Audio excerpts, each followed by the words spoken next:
Welcome to PRONI. As Stephen said, my name is Fitzpatrick. I work in Gender and Sexual Orientation Equality Unit within the Department for Communities. We have responsibility for gender policy, and that is why I'm leading this conversation this morning. And very happy to say, I can now say I'm the first woman. I'm the first person, but as a woman, and so you're the woman I'm claiming that, to introduce the public events on the centenary of the Representation of the People Act 1918. I keep saying 1918 behind it because any of you who know anything about history know there were a few Representation of the People Acts, and we're interested particularly in the one that occurred in 1918. So if anybody knows me in the room, and I know some people do because I was obviously a few friendly faces from my past, so you'll know I'm very informal. I'm not having any slides. I am my own animation this morning, cough and all. And so just a very informal discussion, just to give you some background information on the Act and some of the activities in Northern Ireland around the time, and share with you some of the things that we're going to lead on and coordinate on behalf of Northern Ireland to mark the centenary, and give you some details of some of the events that will take place. And I'll leave a little bit of time at the end for questions. Okay, happy and ready to go? Okay, so those of you that are slightly younger than me will maybe be surprised to think that 100 years ago, and that's in my granny's time, it's really not that long ago, that women didn't have the vote, and that voting was simply there for men, and even men, particular men, people who had property and were of a particular standing. Now, for a long time, prior to the 1918 Act, there was a lot of activity going on, very quiet and quite polite activity in and around equality of opportunity, which sounds like a new term because there's formal laws and legislation around it now. But inequalities existed for a very long time, and suffrage and, as I say, polite activity went on, mostly in the fields of education and law, in an attempt to bring some kind of parity to women's citizenship. And for a long time they were very much treated like second-class citizens, particularly in education, in work and in law, in the courts, in the judiciary. A very male-led state, no matter where you were in the local jurisdictions, it was very similar. And there was a lot of polite activity occurred around the mid sort of 1860s, 70s and so on.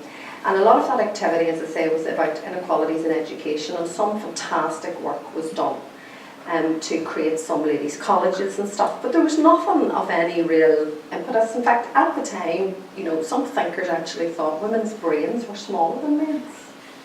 We have no impolite comments on this thing. That women's brains were smaller than men's, and in fact that we hadn't got the capacity to have logic and good sense. And again, some people may still think that, but whether you say it. But they actually thought that we had only the capacity for our emotions, and we didn't have the logic and sense to be involved in this very important decision making. Yet we were then, and we still are, over 50% of the population. I used to run the Civil Service Women's Senior Development Programme, and when I was thinking of a title for it, honestly, I thought the sky was going to fall in. It was about, early 1990s when we started to develop the programme, and I was thinking, what am I going to call this? And I called it, some of the women may remember it, Women Holding Up Half the Sky. And I took that from an old Chinese proverb because I thought, well, the world is made up of 50% of the women, and we do hold up half the sky, but we do it rather quietly. And in all of the events in history when those inequalities existed, women battered on in employment, in education, and in what was called very menial work, where very little levels of responsibility were given, and that's where a lot of the sort of trade union activity started happening. The education stuff was going, but the suffrage was very polite, very middle class, and very kind of, I'll write a letter and I'll protest, I'll start a petition and I'll pass it round. And while it had some impetus and there was some bravery along the way, there wasn't really actions that matched the desire for equality of opportunity and access to just full and equal citizenship. The thoughts at the time were lots of things were going on in the courts, and there was a major, one of the biggest things that had a boost for inequality was in and around contagious diseases in the 1860s and 70s, when women were forcibly treated in hospitals so that the contagious diseases wouldn't occur, particularly with soldiers and men were allowed to go about their daily business. The women were forced into lockdown hospitals, and that was actually one of the first impetuses for equality and for women's suffrage, based on that very thing. So anyway, it moved in through education, and along came somebody who thought, it's time for deeds, not words. And I'm quite sure most of you in the audience, if you think of suffrage, will at least remember this name, but I'll just have a wee hands up. Does anybody think they know who the first suffragette, and I'll use that term for the first time, it was commonly thought to be? Anybody? Emily Pankhurst. Emmeline Pankhurst, absolutely. Emmeline Pankhurst started up the Women's Social and Political Union, and actually that came into being in the very late 1880s, but sort of officially about 1903. And if you think about it, even that was nearly 20 years before the Representation of the People Act. So suffrage and that suffrage movement was a generation in its making before anything actually changed by way of law and opportunity for women in and around 1903. And Emmeline Pankhurst was the wife of an MP, a Member of Parliament in Manchester. And she decided, right, that's it, ladies, enough time for politeness and words and petitions. It's time for action and deeds. We need to really fight for and earn our full citizenship. Because until women had the vote, then they couldn't really influence the things that mattered in employment, in health, and in education and law. And that was her raison d'etre. Emmeline had two daughters who were equally quite well known in the fight in the suffragette movement. Any names come to mind for her daughters? There's a TV programme about it once, I think, probably sends them into notoriety more than any, but she had two daughters. Go on, be brave. If you know, give us a wee shout. Anybody? Christabel. Good for you. Christabel was one, and Sylvia was the other. Sylvia and Christabel Pankhurst. And Christabel was the daughter who was an artist and was very good at design, and she came up with the notion of the suffragette colours, and something that would mark out this issue of recognisable protest. And so just by your being and wearing the colours, you were saying, I support this and I bring it in. Has anybody any ideas what the suffragette or the suffrage colours were? I can see a couple of them in the room. Purple and green. Purple, white and green, absolutely. I'm afraid my wardrobe didn't stretch to purple, white and green, but I did my nails. Purple just some kind of a sign off to it. I'll wave my hands every so often. Purple, white and green. The purple was, to say, it was recognisable as royalty colours, and they were saying we have good royal rich blood and we're as good as anyone else. The white was for purity, and that was very much about dignity as well, and it was very clear that they would say that women who were suffragettes would hold themselves with dignity and respect and be good, wholesome people that carried the protest with dignity, as well as the fight that followed and the protests and the civil disobedience that occurred. And the green was about hope and spring and newness and freshness and new beginnings. So they were the colours, and actually that was one of the most impactful things of the suffragette movement, those colours. And you will often see the little banners of green and white and purple, the sashes, and in everything you'll see this year, I'm quite sure those colours will be on display. For example, this is the programme for our celebrations. This is not ready just yet. This is just my little paper copy that nobody can have on me today, but it will be available. We're expecting our prints to drop on Monday, and we'll try to get them in the government buildings, and they'll be on the departmental websites, and it'll be on DFC and PRONI. So you'll get a copy of it, and I'll explain a wee bit more about what's in that in a minute. And you'll see those little pop-ups everywhere, which is the logo for Vote 100 to celebrate the 100 years, and in the colours of green, white and purple. And this was really important because this was a vehicle through which they could deliver the message, and people could subtly support it. People who maybe were in fear of what supporting it might really mean, but it was okay if you wore a little pin, or you had a purple button on your dress, or you had a little ribbon on your hat, or wrapped around your walking cane or just, you know, in an ornament in your house. It actually spread through, you know, if British Home Store still existed, they could have a whole corner that was in green, white and purple. And these things were, as I say, a very public acknowledgement, and actually were very trendy and popular at the time. It was a very grey time. It was a very sort of brown, black, beige, vanilla sort of period, and there wasn't a lot of brightness and colours worn by women at the time. So this was part of the freshness and the revelation of women taking their place. And big shops in the West End like Selfridges and Burberry and all very much supported it. And so that was a big thing, and it was also a massive vehicle for raising funds, because everything they sold, the money went back into the fight for suffrage. And a lot of people think that suffrage in itself is all about the word suffragette, when in effect the word suffrage is about getting the vote for men and women. And in 1918 men were not fully enfranchised then neither. So there were suffragists, you'll hear the two different words, suffragists who were just people who supported the movement, and there were suffragettes who actually got involved more in what was the civil disobedience of the time. Okay, so that was a wee bit sort of around the history of it all beginning with Emmeline and her family. And that was all happening sort of in a period when the world was going a bit mad. Post-World War, pre-World War I, lots of struggles in Europe and Ireland and UK, north and south. Lots of things going on, and issues were, violence was very much becoming a lot of part of the struggles that were everywhere. So of the time, really Northern Ireland was relatively quiet until about 1913, when the first sort of suffragette talk and movement was taking place. And one of the first things that happened here was a lecture in Queen's University in Belfast in November of 1913, when a lady called Dorothy Evans came over with Emmeline Pankhurst and her daughter to deliver a lecture in Queen's University in Belfast. And it was a bit of a sightseer at the time. People were like, oh, these women are taking the stand here, and these English and Scottish women are coming over, we better go and see what it was about. But actually, almost by that time, there were about 20 suffragette organisations in Northern Ireland with a membership of well over 1,000. And if you think of our wee footprint compared to other places, that's quite militant. It wouldn't be a bit like us.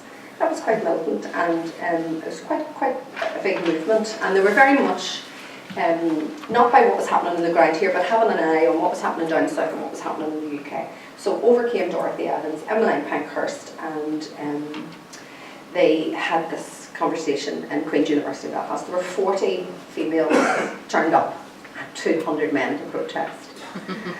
Honestly, we couldn't even have our day. So 200 men came, and there was a bit of a scuffle, and it was, the Queen's University magazine at the time said it was quite a pandemonium. And there was a lot of unrest and unhappiness, but the ladies braved it out, and that was really the first scuffles and protesty type thing that happened on the ground here, and then it gathered great momentum. After that, it was really, it really gave the impetus to what is going on here. Now, in parallel to that, in and around the whole issue of Home Rule and what was happening in Northern Ireland, James Craig, Edward Carson, the Ulster Women's Movement, there was lots of things, the new trade unions, Winifred Carey, there was lots of stuff going on in a hubble and bubble of the time. But wouldn't you know, it was one of those things that at the time, actually, it brought women from different groups together. And some of the protests, particularly those women that came over from England and Scotland, along with some of the local women here, Madge Muir, Lillian Mish, Elizabeth McCracken, different people. But they started standing outside the gates in the mills and really trying to garner support from the working women, as opposed to just middle and upper class women, and really saying this is about all of us girls, getting on the fight and standing at the gates. And there was lots of scuffles and shouting and yo-hoing, as my mother would say, going on at the time, and it was really gathering momentum. And you know, at the same time that it brought the women together in some way, but there was a lot, you know, there was equal amounts of resistance from women, because a lot of the women, for example, in the Ulster movement and Ulster unionism, they thought it deflected from other stuff that was going on around Home Rule and the beginning of the First World War, and that maybe the women fighting wouldn't be a good thing. a lot of the other women seen it as an opportunity and said, well, let's say we'll not support the war effort unless we get the vote. So it had swings and roundabouts as per usual. And ironically, in the midst of the orange and green that was going on with the men at the time, they actually united in opposition to the suffrage movement. So what changes? You know, there we are and there we go. So interesting times it was, and a lot was going on. I'll just give you a flavour of some of the stuff that happened here, and a bit of a timeline, if you like, particularly around 1914. I'll see now. So some of the names I'll sort of mention in case you know them. This is a small place and our history carries on, so you don't know, somebody in the room could be related to somebody somewhere along the way. But we'll start in and around, one of the first big things that happened was in March of 1914 here. And that was really as a result of the sort of broken promises. The Unionists sort of said, oh, if we get the state we want, we'll give women the vote. And Edward Carson went, no way, we're not giving women the vote. And that really sort of bolstered the women here to say, hang on, you're putting us in prison, you're calling us criminals, you're doing all this, but you're going rolling down the road and you're training for civil war and you're doing all this illegal activity. Women are being imprisoned and men just, on you go. So they decided, right, that's it, Unionists, we're coming to get you. We're not playing nice anymore. And they didn't. It has to be said, they did not play nice. So on the 27th of March 1914, Abbey Land's house in White Abbey was used to drill the UVF Corps and the people that were training for Civil War. And the ladies decided, let's burn it to the ground. And they did. And like all bad burglars, they left the calling cards because everywhere they went, they thought, well, you know, we're going to say it's us. And so they dropped all the little posters supporting suffrage and stuff about the place. They didn't shy away from the fact they did it. They just tried not to get caught miserably. They didn't have a lot of experience, so they did get caught often and regularly. And they got jailed very quickly. Criminal jail would be a feature. Place here where lots of women were jailed, and 1 month there was about 13 women jailed. And one of the first tactics that they undertook when they were sent to prison, any thoughts of that? Hunger strike? The hunger strike, hunger and thirst strikes they were called. And they went on hunger strike. But that was shocking, the thought that women would die, and the government got very touchy about that. We can't really let them die. And they did try to do a lot of force feeding and stuff, but they brought in an act that would allow them to free the women when they got near death. And when they were better again, they'd rearrest them. Does anybody know what that was called historically? Cat and Mouse Act? Very good. The Cat and Mouse Act. And it just kept going in circles. We'll put them in prison, we'll wait until they nearly die, we'll let them out again, when they get a bit better, we'll bring them back in to serve their time. So there was a lot of going into hiding, there was a lot of chasing going on, and sort of recapturing, and that's why it was locally called the Cat and Mouse Act. So yeah, that was a big feature of the time across the jurisdictions. So Abbey Land's house was the first. Dorothy Evans, the lady coming from Scotland, and Lady Madge Moore was arrested also for explosives and guns being involved, and they were hid in a Belfast flat. Lillian Metch, I never know if I'm saying her surname right. Do you say that, Stephen? Metch, M-E-T-G-E, Lillian Metch, was arrested for breaking windows in the old Belfast courthouse, which is now the coroner's office, if I'm not mistaken. And really, the courts were a big feature, and police stations and areas like that, because women really felt they were very badly served by law and courts at the time. All male juries, all male judges, police officers were male, and they felt that justice wasn't really done, particularly when it came to issues of like sexual violence, domestic violence, and they really felt this was a figure of power, and so there were lots of texts and areas like that. And areas where male sporting activities were taking place, or just seats of power in any shape or form. So lots of disruptions in court and court trials. Mabel Small was arrested for also stoning the old town hall in Belfast, and she got 2 months hard labour. She went on hunger strike, and she was also released under the Cat and Mouse Act. Edward Carson, actually, they broke into Edward Carson's house because him and James Craig were having a meeting, and they were at odds. James Craig was actually for women getting the vote, and Edward Carson was very firmly against it. So he was very much a target of their annoyance, let's say. Big suffrage meeting in the Ulster Hall on the 22nd of April 1914, broken up by unionists, totally disgusted that the ladies attempted to take over the Ulster Hall. Belfast Bowling and Lawn Tennis Pavilion was burnt down to damages to the sum of £889, and that was a lot of money at the time. In fact, the ladies were doing that much damage in and around Belfast and the greater Belfast area that local government brought together a new levy and put people's rates up by 3 pennies in the pound. Now that's a lot of money at the time, in an attempt to stop it and an attempt to put people against it because it was costing a lot of money. They were doing real physical damage to properties of interest, and it was not a good thing. I always say I don't mind anybody checking their watch. You would check the time, but when they're tapping it to see if it's still working or falling asleep, I keep wondering am I doing something wrong. So on the 4th of May, Dorothy Evans and Madge Muir got released, but they still went on, and they were part of the party that broke into James Craig's house when Edward Carson was there. Ardmillan House in Belfast was also attacked. They were in Crumlin Road Jail. They had 6-day hunger and thirst strikes, were released and put back in again. Ballyminnock House, which is in Hollywood, some people might know, it had damages to the cost of £20,000. That was really, really substantial. That was big, bad stuff. The racetrack at Newton Ards, there used to be a racetrack at Newton Ards, and it was very badly damaged. And one of the things that mostly annoyed people was the severe damage that was done at a blast explosion in Lisburn Cathedral. And Lillian Mitch was responsible for that, and she was a Lisburn woman. So lots and lots of things that went on in and around Belfast. Crumlin Road Jail was a feature. Lots of open air meetings, Ulster Hall, Carlisle Circus, Methodist Church, the Grand Opera House. They were all places where people gathered and met, and lots of protest around there. And lots of sort of issues and the pros and cons in families. If you think of the Londonderry family, Lady Teresa Londonderry was part of the Unionist movement, and she was very much supporting the reform and home rule, and she was all against it. But her daughter-in-law, Lady Edith Londonderry, was very much one of the forefront suffragettes. So I'm sure there was some interesting tea parties in the Londonderry household in and around the 1920s. I wonder did it happen in that lovely wee hotel up there in Carnock. Anyway, so lots of things going on, lots of annoyance, lots of civil disobedience and stuff. So the Northern Irish women played their part in suffrage.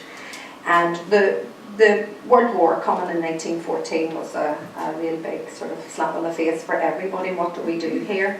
Lots of women thought, no, we have to support the war effort, and others thought, no, we shouldn't unless we get the vote. But as it happened, the protests went on, and eventually in 1918 they won the right to vote, and even then it wasn't universal. In the 6th of February, so next Tuesday, is what we call the Centenary Day, the centenary of the Representation of the People Act. And on that day in 1918, what happened was women over the age of 40 with certain property rights got the vote. And also they reduced the vote for men from the age of 30 to 21. Women could not vote at 21, but men could. Any thoughts on why that might have been the case at the time, you budding historians? Why they reduced the age for men? Why they reduced the age for men and not women? To balance it up because so many men had died in the war. Well done. So many young men lost their lives during the World War between 1914 and 1918. Had they have given universal suffrage and women the vote at the age of 21, hold your ears, there would have been more women than men, and women would have well had power. Could the world have coped with that at that time? They decided not. So they only give the vote to women of the age of 30 with certain property rights, and it was actually another 10 years, 1928, before women reduced the vote to age 21 in Northern Ireland. In the Republic of Ireland, they were able to vote from 1922. When they got to vote. So the 1918 was a significant time because it almost tripled the vote. It actually created, the 1918 Act, not only give the vote to women, it's kind of the first thing that rolls on people's tongue, oh, women got the vote. Number one, they didn't get it universally, and they only got it when they were over 30 with certain property rights, with value, property over the value of, or living with somebody with property over the value, married to somebody with property over the value. Men at 21, in fact some soldiers, serving soldiers at 19 could vote as well. There's some curious little things in it, but the other thing it did was it created the electoral register of today and the elections of today to be held in one day. So for 100 years later, it's very much to be celebrated. It really was the first thing that gave women the opportunity to have a say about everything that was affecting them, to get involved, to engage, and to have what they considered as civic equality. And that was a big thing at the time. And it is to be marked, and it's being marked incredibly well across all of the jurisdictions here.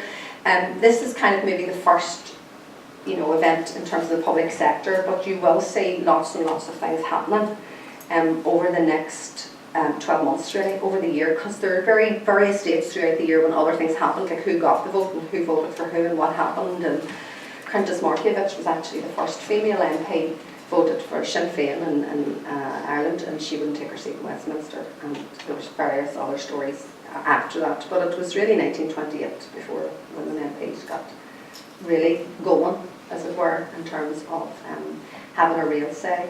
There were some actual earlier voting capabilities before 1918.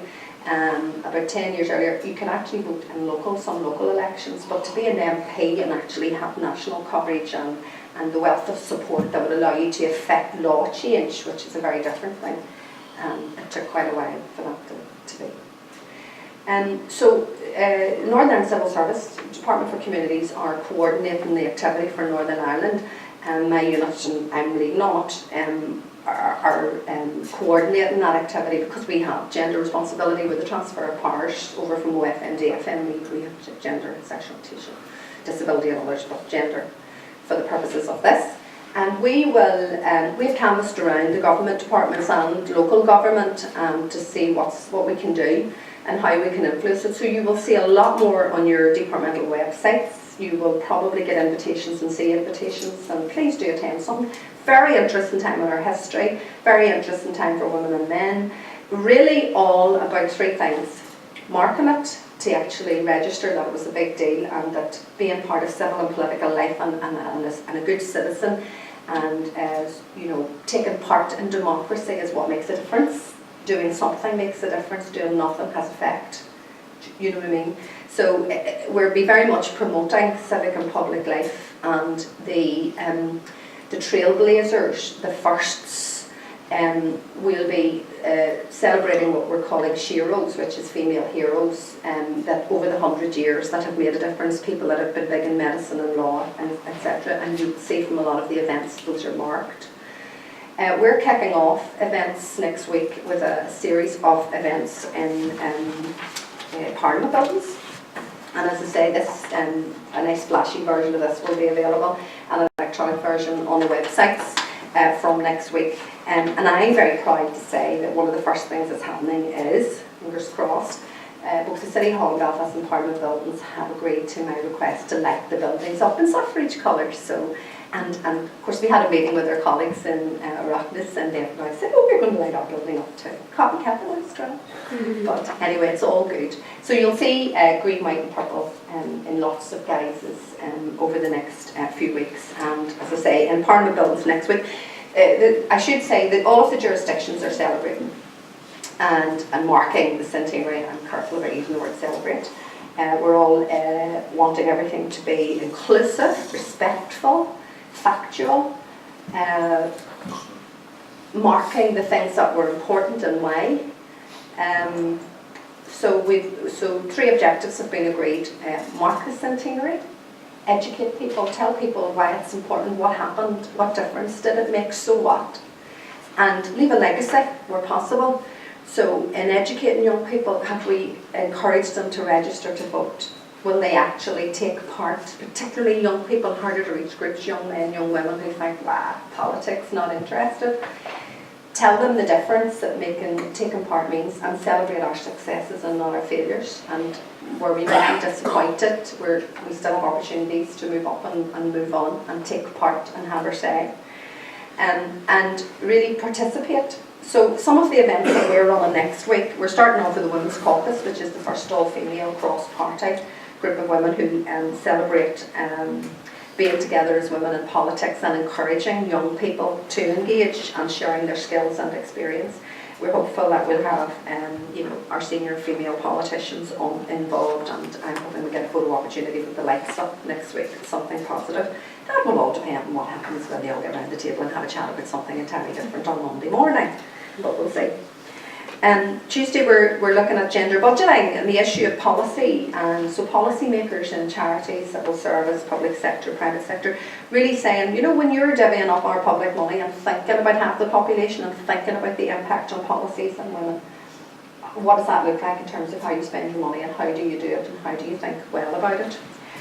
We obviously want to encourage school children, so we have a couple of days next week on Wednesday and Thursday, where we have children from schools across here who are going to come up, and we're going to do mock elections from 1918 with them and help them to dress up and see what it was like at the time, and really encourage them to understand that politics can be a positive thing, that citizenship and participation is a good thing, and that they will have opportunities and should do that. So that's part of our educating role in participating. We're going to have an event as well about working together and working across partnerships. Stephen will probably talk more about that, but from our perspective, working across sectors, working across genres, and saying actually we've all got something to learn from each other, and sharing those experiences is what will help us move on, and giving some good practice, good examples of that. And that will involve senior civil servants and senior people from business as well. And we can't go without having an inspirational woman event, so we'll have some women speakers that will look at women in sport, women in media, and just a little bit more of the local history. Margaret Ward, a local author and historian as well, so we'll share some of the successes of women in that. Our colleagues in PRONI are doing a range of things, and thank you for hosting us today to do this. And next week, I think there's a little leaflet in all your chairs about another event next week, a one-day conference that you can register for, and how to do that. So that information is there. PRONI are also under our sort of project. We've come together and they're going to be working with the Nerve Centre. What we're really interested in is getting into education and into the schools. And in terms of a legacy, so we're going to create like an iBook, like a illustrated comic affair that actually teaches the children the history and the significance of citizenship and suffrage and our local history, and let that form part of their curriculum and really making a difference with that. There will be touring plays, touring exhibitions to mark that. The Champions in July as well. We have Democracy Week in July. We have International Women's Day in March. And there'll be several events.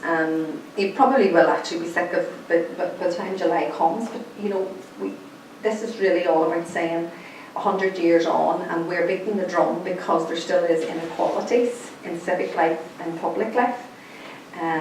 It's the reason why our unit exists in gender policy, and we work on policy to strive to ensure there is equality of opportunity in these areas, and we're not there yet. So please attend, understand the message and spread it as part of our responsibility as public servants to promote good citizenship. We will be, the museums and the Arts Council or in the National Trust are all doing other events. As I say, next Tuesday we'll light up. Tuesday we'll light up both the City Hall and Parliament buildings, and there will be different events on next Thursday on the 8th in the Rotunda in the City Hall. Dr. Marie Coleman from Queen's will also be sort of talking about why the vote was extended, what effect it had, the positive impact, a real historian, academic historian view, which I don't have. I've just given you the flyby on it, but in a lot more detail for people and a lot more participative opportunity. As I say, the National Trust will have a key theme all year of women in power, and they'll be sort of trying to make statements and have travelling exhibitions around that will have portraits and more imagery of the time. There's a couple of little bits and pieces over here on the table, sort of handled with care, some of the PRONI stuff that you can have a look at later on in the morning, maybe when we're finished. But some of the letters from Lady Londonderry and other people, James Craig and others off the time, that tell a little bit of their experience and their story, which is always interesting. The Schools Youth Council will take place in March as well, workshops to really engage young ones, and that's more of a local council thing. We'll be running a thing called Daughters of the Vote as well in Parliament buildings, something that really allows people to have an exchange of view over the years as well, you know, across the eras. What do you think when you're 18? What do you think when you're 18? We're going to have a graduation event for women who are attending the Women's Tech, and that will be Queen's University in April. Lectures and series of lectures in Queen's. I could go on. There's events in every single month. They will be built upon. This is just what we're able to garner as we go around and what we've been able to fund and support. We would encourage you to attend it, and that's sort of the logos that you will see in and around the issue and the time. So what I said, that was a whistle-stop tour of the representation of the People Act 1918. I hope it gives you a flavour of where we are. I hope it encourages you to attend and share the good news, and I hope you've learned something. And I did say that and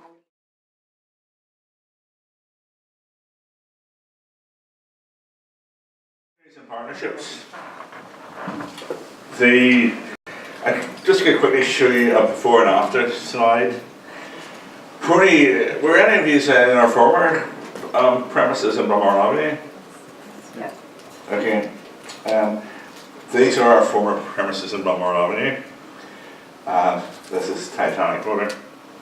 Before, after, before, after. The reason I'm saying that is PRONI is very much a very different institution since we moved into Titanic Motor. We really did not have a lot of space when we were in Balmoral Avenue. We could not have held this type of event, and nor could we have hosted exhibitions and the like. For those of you who don't know, PRONI was founded nearly 100 years ago. Our anniversary is coming up in 1923, and we'll always flog new books at that point. We are the official repository for both official records, i.e. the records created by your public bodies and government departments, and we also have a remit to take private records in. We've got about 3 million records, and we've seen how they've had about 3 million records for the last 10 years. So we've got a lot of documents, and they go back to about 1219. And we've got 4 13th century documents actually in PRONI. Most of the collection dates from 17th century onwards. Now, as I said, we've been in various premises across the years. We were in Balmoral Avenue for probably the first 10 years of my archival life. I've been here since 2011. My job is head of public services at PRONI, so I'm responsible for everything to do with the public. So that's both on-site visitors and online visitors, and also since we moved in 2011, I've taken on responsibility for basically rolling out a program of events. And activities and exhibitions and talks and lectures and all things that are engagement related, and that probably has had a life of its own. Now the reason I show you the Balmoral Avenue and the Titanic is very specific. We closed the Balmoral Avenue in about September 2010, and we reopened here in April 11. That gave us 6 months of breathing space to kind of think about who we are, what we do, and what we can do in the future. It's probably a breathing space we've never had since, I should say. So during that period, I drew up a strategy plan, and that was very much a communications and a marketing strategy plan. And that plan, I checked it the other day, still holds a lot of semblance and relevance today. In it, I identified the need for partnerships, the need to be a lot more cross-purpose with our departmental colleagues to exploit things like social media, and that was in 2011, and we've seen what social media has done since. A few of the things that came out of that was we had a user forum. Our user forum then was very much dictated by the professional genealogists, so we kicked every one of them off and reconstituted the user forum, and everybody on the user forum had to be there to represent a constituency. So we brought in people representing other arms of government like PRONI, General Registry Office in Northern Ireland, Department of Justice. We've since brought in Historic Environmental Division, which are another partner within ECG, part of CFC. We brought in amateur genealogists, so that it wasn't just professional genealogists voice being heard. We brought in local historians. We brought in, we had somebody in from the BBC for a while. We brought in an online blogger, and we brought in people from the education sector and somebody from representing both universities. So it now represents a cross-section of our users, a very much wide sector. And at the user forum, we would meet quarterly, and we showcase what PRONI is doing, and we take feedback and we act on that feedback. So we re-engaged with our users. In terms of how we communicated with our users, we had a distribution list which had about 2,000 people's email addresses on it, and we weren't really using that particularly. So we initiated what is now called the PRONI Express. Feel free to sign up to the PRONI Express, I should encourage you, by giving me your email. Under GDPR, you have to actually opt in. You can't be sent out automatically, and that tells people about events that are coming up with PRONI and activities that are taking place, talks that are taking place as well. And that was revamped this year into a very colourful e-zine look, and is run by our comms team out of DFC. Speaking of our comms team, one of the things that we introduced over the course of the year is we hold monthly meetings with our comms team in DFC, chaired by the PRONI director, heads of branches, and one or two other key staff.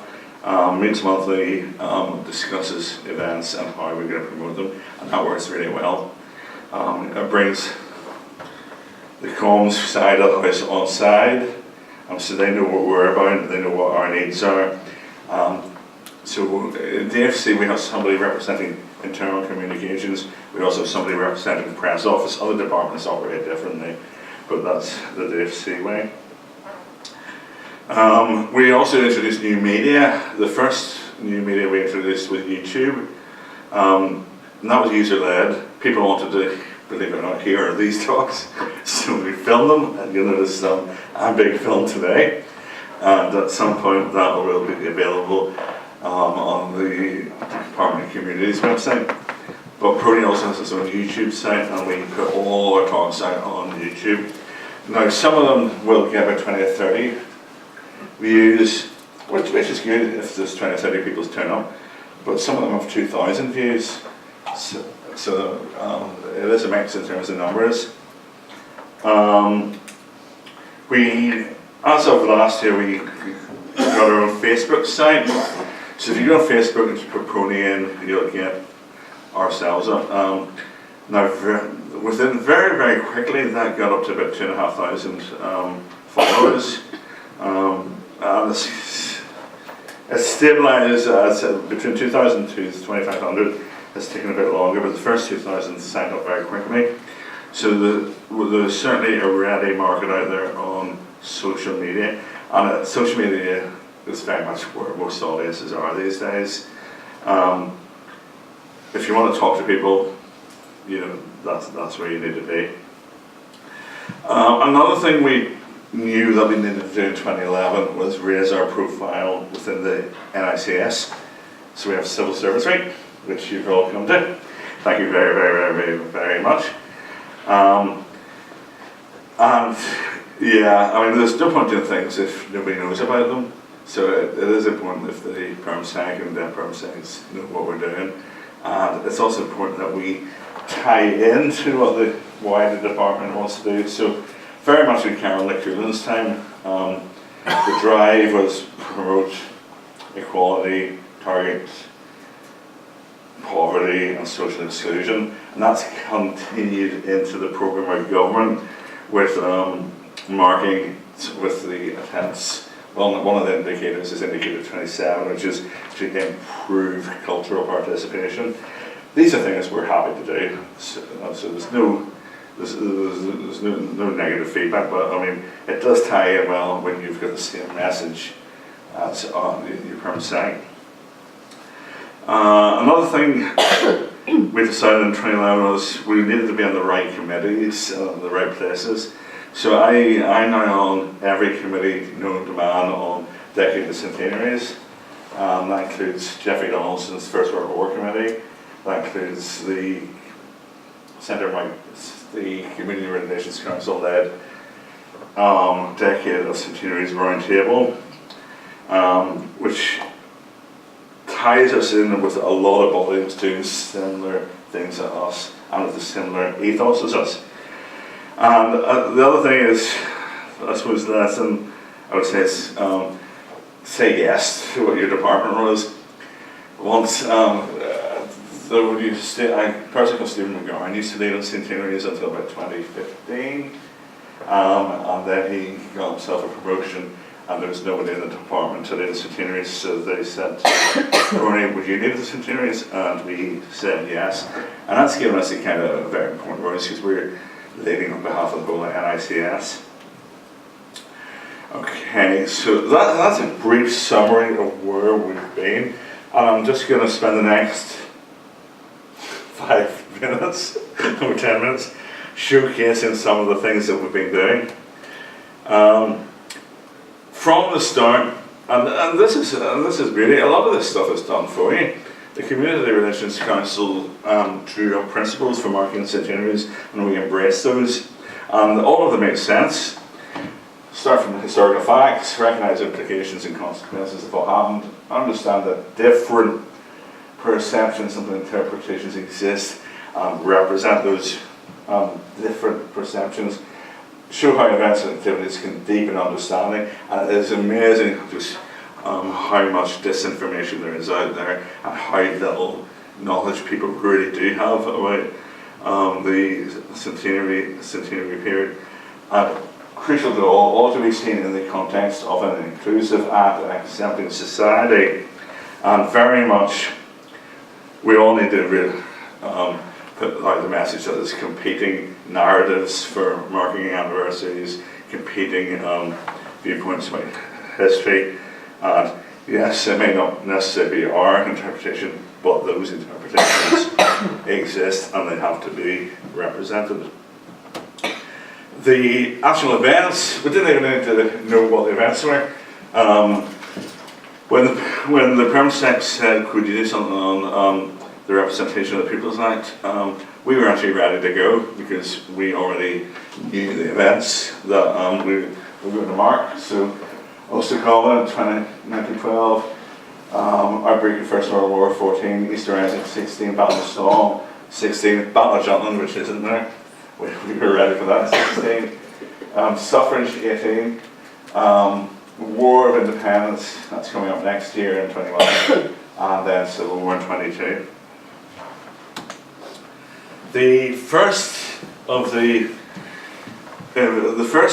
event we actually got involved in relating to centenaries was actually in 2011. And it was an event in the Ulster Hall, sorry, the Ulster Museum, sorry, not the Ulster Hall, whereby we had the Ulster Covenant, a page from the Ulster Covenant, this page actually, and a copy of the Irish Proclamation which the Ulster Museum have, and we displayed them side by side, and that was the first time in history that the two have been displayed side by side in a public event. And we had our minister and the Irish equivalent minister make the presentation. Fred had a photograph of the occasion. I spent about an hour and 30 minutes last night trying to find one, but nobody seems to have a photograph on the internet. So that was very much our first event, and again it marks the principles of inclusivity, proclamation, covenant, two very different Centenaries. The covenant was signed by 500,000 Northern Ireland people, or then Ulster people, saying that they would not accept home rule. The proclamation saying we want Irish, a united Ireland. Very different arguments. William Crawley came in and he made a documentary about the Ulster Covenant, and most of that was filmed in here, and that went out in 1912. Ian is at the back, very much involved in making that documentary, and Brian Henry Martin, who was one of the producers of the double band on the right. And this is something else we were very keen to do, is when we were in Balmoral Avenue, we kind of shied away from TV.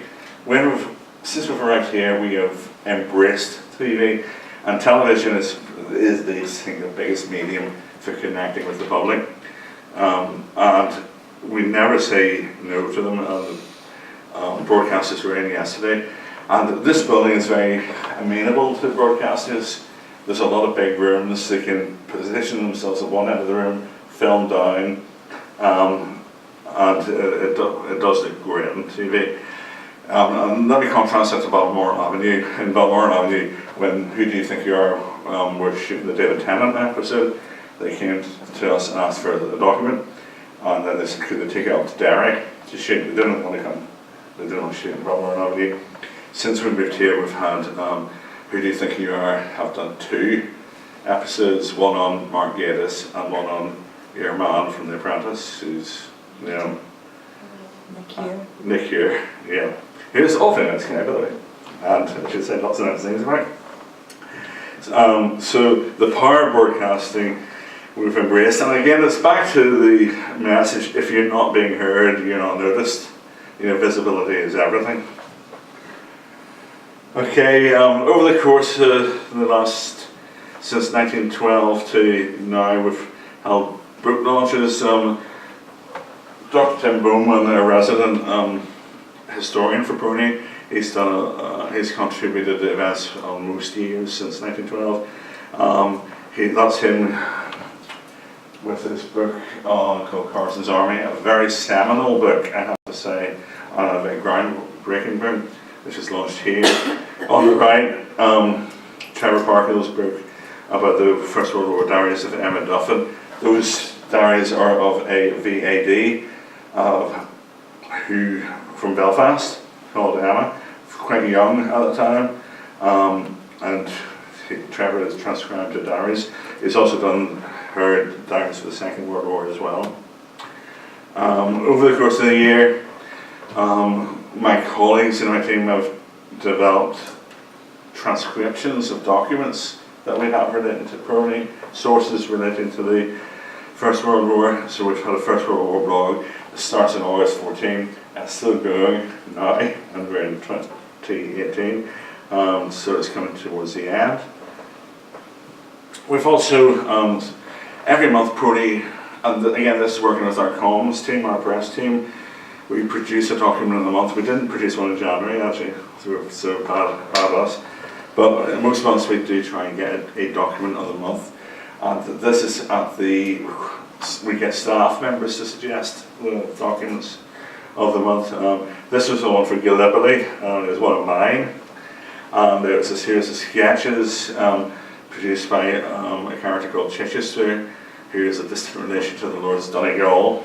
And he wasn't actually at Gallipoli at the time, he was one of the neighbouring islands, but he did sketches of activities relating to the events in Gallipoli as well.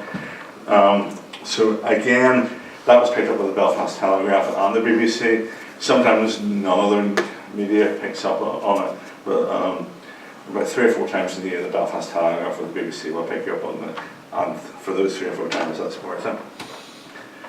2016 I should say, was quite a massive year for us.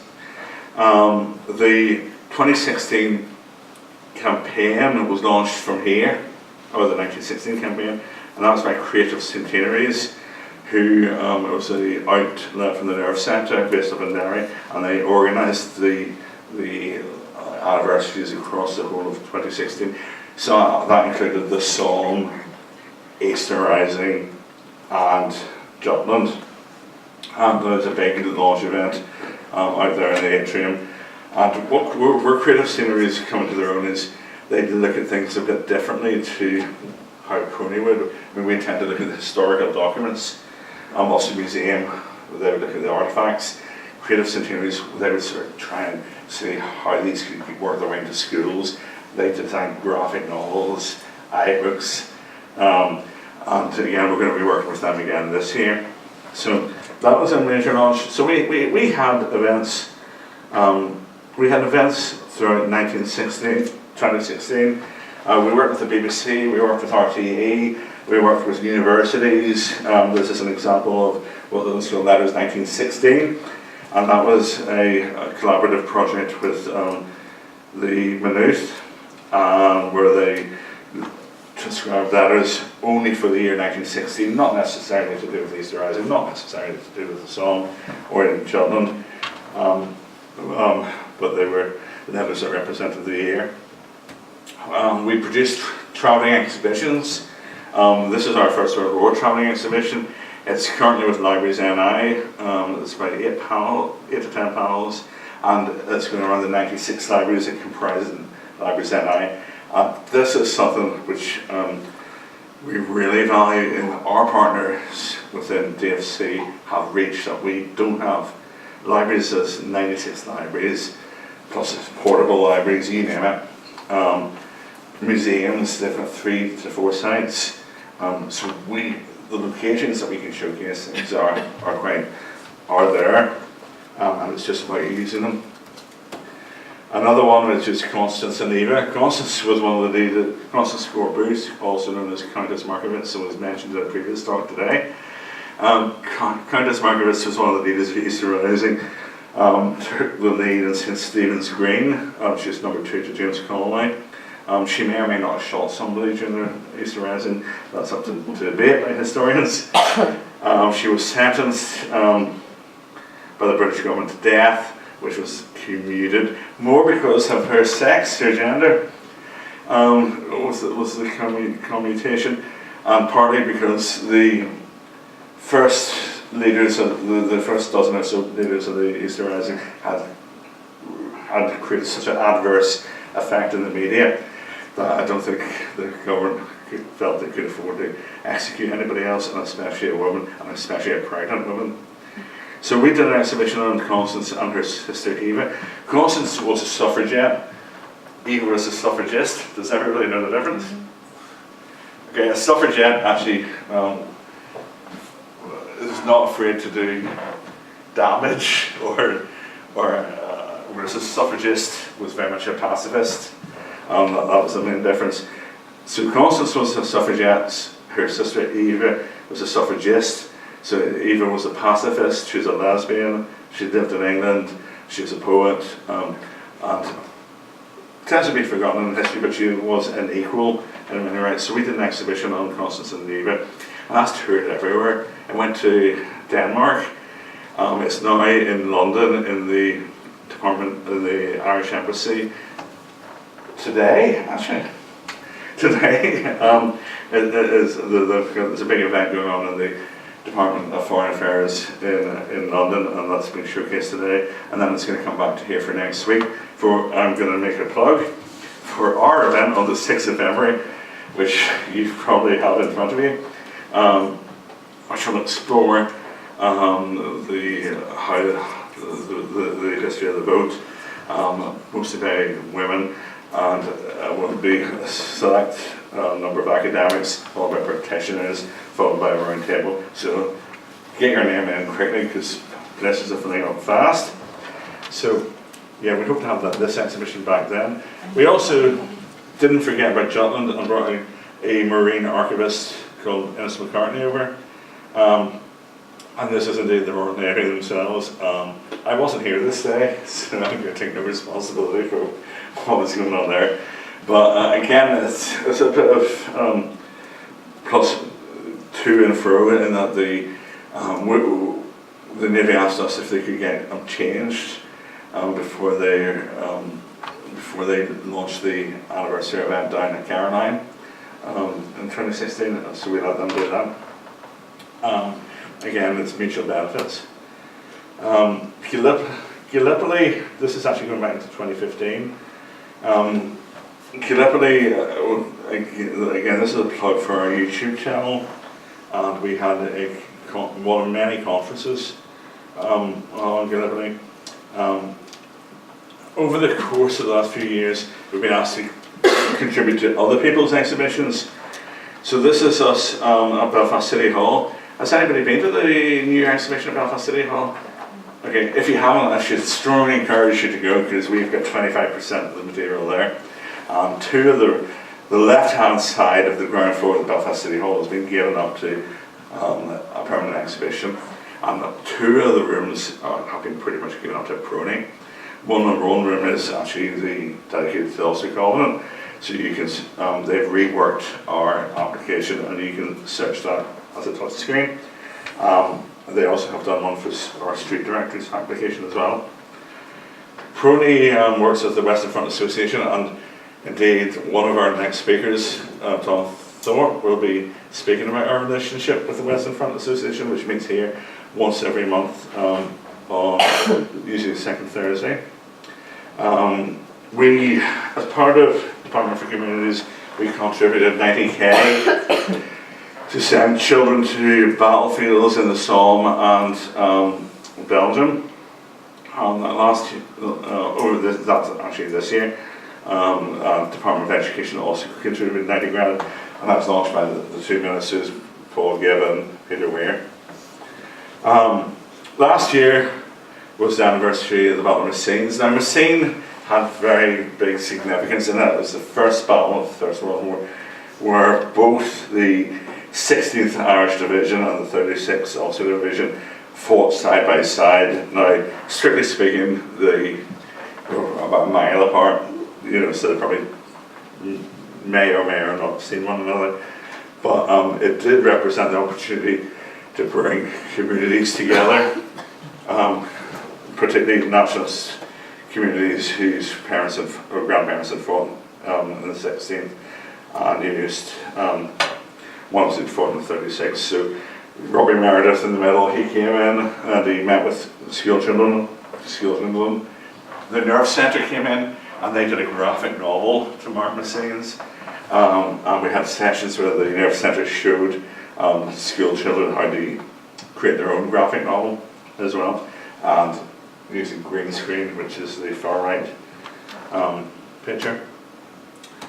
And we also, a company that had a display from Belgium of what was called Passchendaele chairs, 5 chairs, came from a Messines church, and accompanying that was a memorial book where listing all the people from Britain and Ireland who died during the Battle of Messines, and you could write your own testimony on that book as well. And over the course of the year we've had various conferences. The last one we had was in conscription and recruitment. We also had one on Russian Revolution, where the whole Communist Party of Ireland descended here on force. We marked the Balfour Declaration. The Balfour Declaration was at the time, it was written by the Foreign Secretary recognising the right for Jews to have their own state of Israel. And this year, as you've heard, we're going to very much mark suffrage. PRONI in the past had a facsimile back called Steps to Partition. We're republishing that as a book. We're going to do something in March for International Women's Day on medicine, women in medicine in the First World War. We're going to have a Memories and Memorialisation Lunchtime series next month in March. We're going to mark the 100th anniversary of the formation of the RAF, and that's going to be a very popular event. Book early for that. We're going to note the Spanish flu on the 14th of June. I should say that the Spanish flu is not known as the Spanish flu in Spain, and and they present the actual name. They have another title for it, like German measles. It's not called German measles, it's in Germany. We're going to note the 1918 general election in December and the election of Countess Margaret. We also have a box of soil from Mazine, which is actually in the atrium. That is awaiting a government to be realised to come back, and once that government comes back, they will be tasked with creating something creative out of the soil. At the moment, it's just in a box.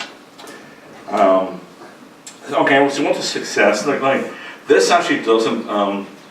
This isn't actually relating to anything that I've talked about, but it was back in 2013. The Independent actually listed the 10 best spring tops in Northern Ireland.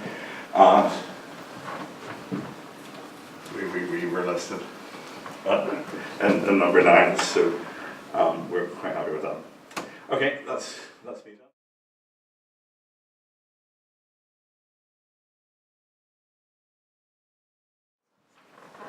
Right, ladies and gentlemen, as Stephen says, I'm working for Campbell College on this archive restoration and history project called The Men Behind the Glass. I'm also the co-chair of the local branch of the Antrim, the Western Front Association, which is the Antrim and Down branch. But today I've got my Campbell hat on, not my WFA hat. But you can hear lots of the PRONI talks that we've had here on the podcast, which I also present and host. So I'm just plugging a few things if you've got a dull Friday afternoon. Right, talk about the Men Behind the Glass. This is, if I actually can't use that one. Men Behind the Glass is a heresy lodgage fund which is looking at restoring some of the archives from the school and specifically trying to tell the stories of the 127 staff member and pupils who died in the Great War. As you know, there's a memorial there, and this is it. It's, I don't know how many people have been to Campbell College and actually seen this. On the ground floor, you've got these little pictures which are behind glass, and they're recessed in the Edwardian wood panelling. And it's about 102 members of the 127 who are commemorated there. And you've got the main memorial over on the right-hand side. You also got a Second World War memorial on the next floor up, which is 124 men who died. So that's another project. So essentially, that's where the Men Behind the Glass comes from. And the project's looking at 3 key elements. It's about restoration, research, and engagement. So I will talk broadly around the engagement and research elements, and Joy will talk around exactly what we're doing with the photographs which are here.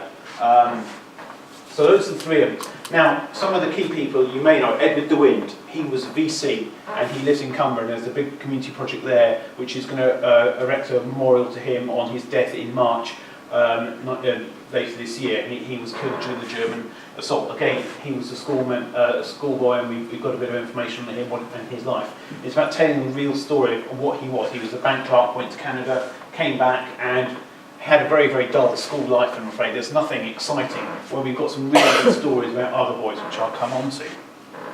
So those are the core elements. So the research is essentially looking at what sort of archives exist in the school and drawing them up. For instance, we've got the Campbellian, which is the school magazine, and we've got various documents like these in the prefect's logbook, which is where they write down how many punishments they administered to who for what offences.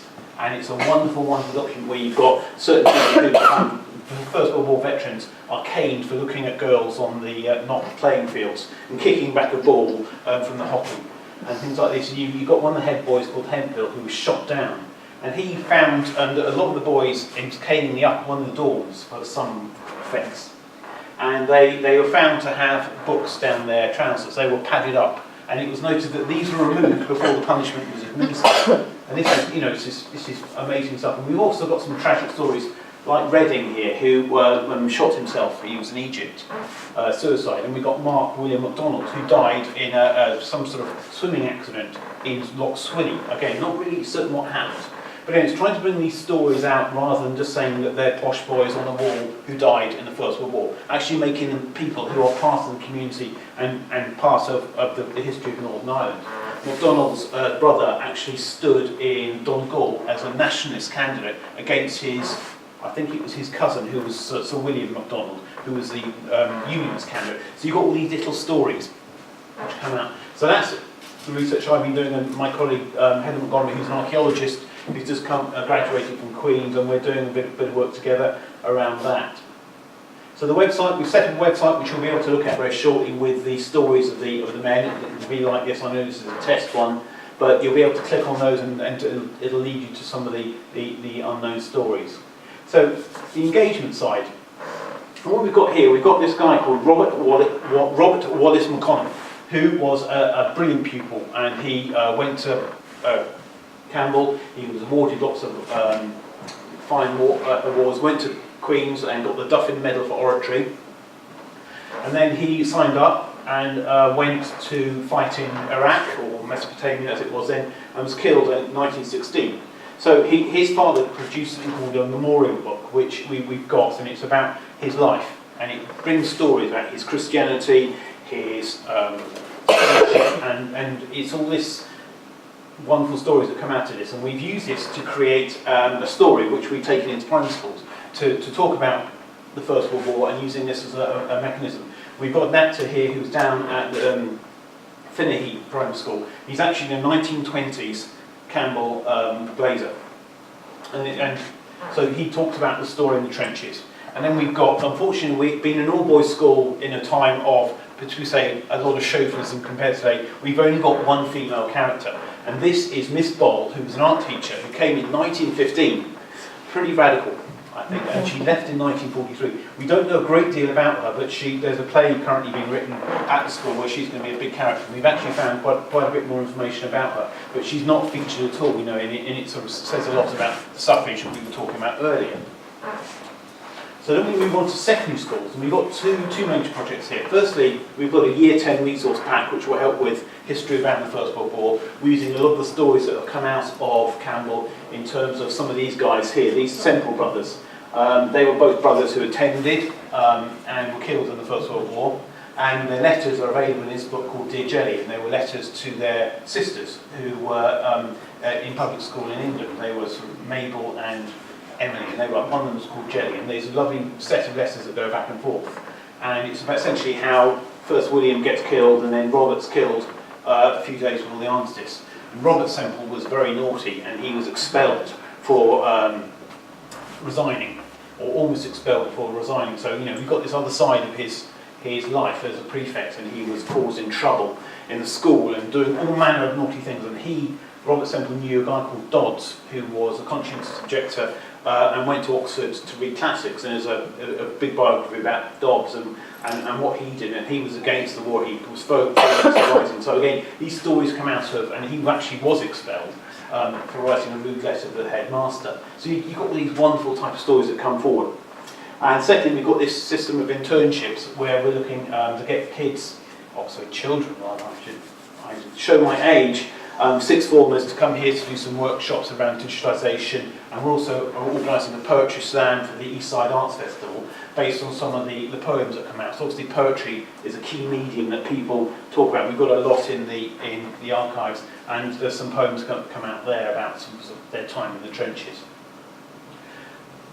And finally, it's about community engagement. Again, this is working across a lot of organisations, such as the Edward DeWitt Association in Campbell, which I've always talked about, the Western Front Association, who are talking here on the 14th of June, in myself. So it's a lot of double hatting. And also supporting things like this website here by John Davis, who was a minister who was at Campbell and went to Mesopotamia as well, and were killed in Amara from heat stroke. And he's got a website by some of his relatives called Minister in Mesopotamia, and it's really, really good about his why he joined up and his letters to his children and his sort of views of Iraq. Again, it's all this sort of, you get a completely different view rather than these rather austere pictures of people who, have no relevance to the modern world. We're trying to show that they were individuals who had a role in the community and did things. And also, of course, C.S. Lewis, who was there for 8 to 10 weeks.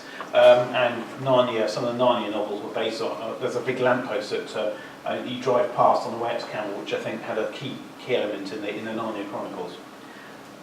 So that's what I mean. And finally, we've got an exhibition which will be available for people to use or book once it's done in later this year. And we're also going to create this photograph. You may know this photograph. It's a very famous one of the first 14 rugby. And we're going to recreate this sometime this year, assuming we do well in the Schools Cup. I do have to admit, I've got two nephews at Methody who play rugby, and we're wondering about it. Being English, coming here, learning about this, it's a new world. But we've got, for instance, we've got Central in here, we've got Whiteside. Whiteside, I showed a picture earlier. He was the 14th victim of the Red Baron. The Red Baron landed his aircraft next to Semple's and shot him with his pistol. These sort of stories. Apparently we've got another story, which we haven't confirmed yet, that the first doctor who did an autopsy on the Red Baron after he was killed in 1918 was a Campbell man. But I'm waiting for confirmation of that. But you've got Semple in this picture as well, Robert Semple, who played rugby. You've got Mr. Madden at the top, who's the only staff member killed. So we're going to try and recreate this photograph of the rugby team, which will be quite prescient and quite haunting in many ways. Seven of these people died. I think it was 8 died in the Great War, including another set of brothers called the Owen brothers.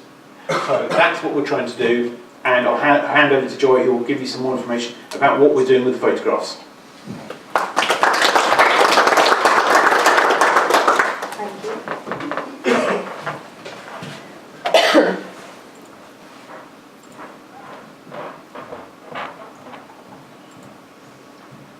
Okay, so as Thomas said, I'm going to give you the PRONI perspective. We're working in a partnership with Campbell College on this project. So Tom's already said a little bit about this, but here on the left you can see the image of the Central Hall in Campbell, and you can see the wood panelling, and all the photographs are actually inserted in that wood panelling, so it's been produced as part of the refurbishment of the hall at the time. They're all inlaid and they're all covered in glass, so the first thing we had to do was liaise with Campbell over taking them out of the glass and getting them to us. When they came to us, then the first thing we had to do was accession them into our archive and catalogue them and give them catalogue reference. This listing here that we've got was created by Tom, I think, but we've added in the individual itemised references for the catalogue. So we've got all the details there that we know about the soldier and the information that's been given actually on the mount. So we had to remove the pictures from the mounts when we received them in PRONI. This was because we wanted to digitise the full photograph that was behind it. Sometimes the aperture was covering part of the image, and I'll show a bit of an example of that later. Also, Campbell decided that they weren't going to, when the whole idea is that we're going to digitise these, create really high quality reproduction surrogates, which will then be put up on the wall in Campbell again, and PRONI will retain the photographs here for preservation reasons. So they decided that when the surrogate copies are put up on the wall, when the project's completed, the mounts that are around them will be new mounts, and they will be all in a consistent font, typeface, design, because these are all variety, as you can see. They were very damaged and dirty as well, so it'll look much better if this is redone. So my colleague Rose Kelly, who's PRONI's archive conservator, she removed the mounts from the photographs. She did this using a scalpel. The actual glue that adhered the mounts to the photographs was very brittle, and this was the easiest way to do it. If she'd involved any sort of liquid, to try and soften the glue, for example, it could have actually damaged the photographs themselves. So we decided to do that with a scalpel. Then this was kind of quite shocking at the time when I received this email from Rose, because we had all the time assumed that these were original photographs, original albumin prints dating from before the war or during the war of these soldiers. But when Rose started to remove the mounts from the photographs, she discovered that the majority of them, if not, I think there's only one so far that we haven't, that goes against this rule, that they're actually copies, they're printed copies of original photographs.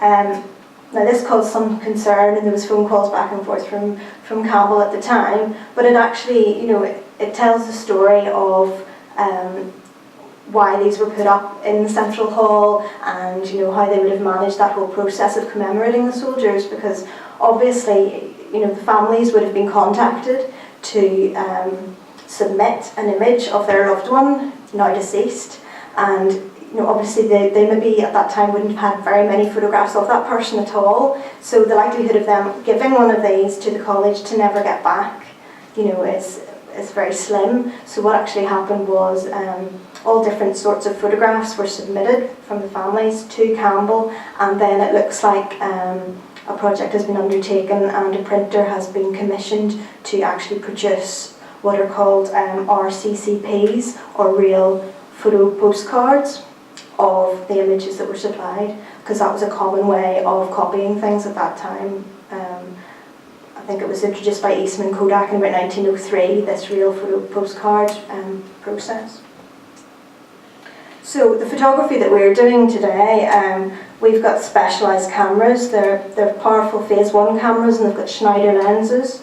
Our cameras are all mounted on these motorised columns, so you can raise or lower the focal depth depending on what it is you're photographing. The lighting as well is angled and high frequency. It doesn't cause any further damage to the items that you're photographing. It's fitted with diffusers to protect the items as well, and there's no physical contact between the item and the photograph. So I'm just going to give you a few examples about the different types of originals that these prints would have been made from. So this one shows you that this uniform, we found out, actually predates World War I. And this gentleman was Thomas Phillips, who was captain of the Royal Army Medical Corps. This photo probably relates to his time served in India. He was in India from 1909 to 1914, and he was actually promoted. The information I've received is that he was promoted as a captain during that time. So it looks like this, it's likely that this photograph was taken to mark that occasion when he was made a captain. So that is a copy of an albumen print. Now, albumen prints would have been commonplace between, in the second half of the 19th century, so by 1855 up to the early 1900s. It's called albumen printing. You've maybe heard that word before, because actual egg white, which albumen is found in, is used to bind the chemicals used in the photography to the paper. So that's what albumen printing is, and as it ages, it develops this kind of rust-coloured brown tones through age. So that's a result of the albumen. So this is a straightforward real photo postcard made from that one. So this one now, you can maybe see when we remove some of the mounts we found, there's actually a lot more detail of what sort of photograph it was behind. You can see that this has been pinned to wood. You can see a drawing pin on the top left there. So this family have taken a photograph of an original photograph that they had, and then the real photo postcard has been made from that photograph. So people wouldn't have wanted to give up their originals, and this was their way of getting around that. And this is Sidney Todd Martin, who's a lieutenant in the Royal Inniskilling Fusiliers, and he died aged 25, just 1 month before he turned 26. So, I think we're looking at it in a very kind of technical, photographic way, but we have to go back to that reality of these men and who they were, and that they're not long out of school, really. For that one, sorry, I should say as well, he's in civilian dress, so that would just have been a photograph from the family collection. He's not in his uniform there. This is a very interesting one. He's standing, it's not a pose studio portrait. You can also see that their shadows have come under the collar and coming light source from the top left here, and it all indicates kind of natural lighting source. So what we reckon is that someone has actually cut this person out.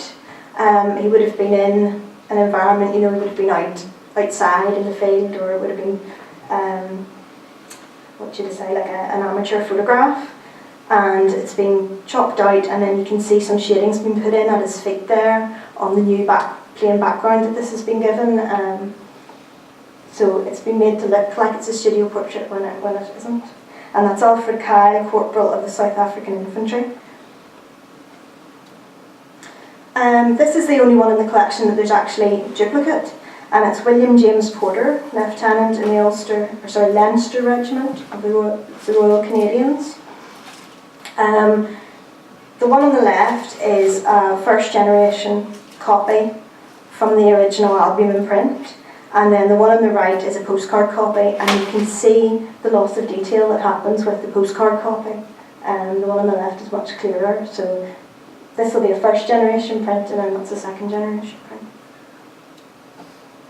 This one again, what the family must have submitted is a lithograph, which would be commonly used in newspapers and in the publishing quality type image. So you can see it's made up of all tiny dots. It depends how large those dots are and how close together they are, gives the illusion of tone. So what has been submitted there is the lithograph, and we wouldn't have known that at all until we had digitised it and had the ability to zoom in so close to the image to be able to see these fine details. So it's likely that soldier would have been, in his photograph was in the newspaper, and that's what was submitted, the newspaper copy. Most of the images we've got are professional photographers' portraits, but this one is an example of a few that we've got, which is an amateur snap. And because he is in uniform, he's informal in pose, and it's an outdoor location. It's probably been taken, on deployment or when the soldier was on leave. That is Brian Stuart Brown, who was in the Private Artists' Rifles, and that regiment was formed in the 1850s, made up of artists and musicians and actors. So it's an interesting one. This again, I just think this fellow looks so young. But this would have been taken prior to him going to war. Obviously he's not in uniform. This would have been a formal studio portrait done for the family collection. Charles Hanna, Lieutenant Corporal, 121st Battalion of the Canadian Infantry. And then finally, this is the only single first generation print in the collection that we've found so far. There are some more still coming to us from Campbell. The albumin prints I discussed earlier would have been made using a printing out process, which meant that you just needed light in order to expose the image, to make the image emerge. But this would have been done using a developing process, so you would have used the chemicals and dipped it in the chemical, and that's how it would have the photograph would have emerged. And that's why it's much blacker. You don't see that rusty quality that you would in the earlier albumin prints. So as you can see, there's a whole variety of types of original photographic processes in the collection, but the standard is, apart from that one I showed you at the end, that they all have been reproduced as these real photo postcards, which you may have come across some of them in your own family collections. They were made photo postcard size, and that's where the norm 6x4 will come from. And when you turn them over, they're printed on card, just like a postcard. And later ones do have the area where you write the address and the message on the back of them. So as well as doing the actual digitisation work, Tom has mentioned we did run a workshop in November there for art and design teachers, just to show them what we're doing, to invite people in to see whether the work that we're doing in any way is relevant to the curriculums in those subject areas, and whether we can invite then students in and show them what we're doing, and hopefully input into that educational side of the project as well. We're also hoping to offer an internship placement to an art and design or someone interested in photography for their studies in the summer. That's it. Thank you very much for listening.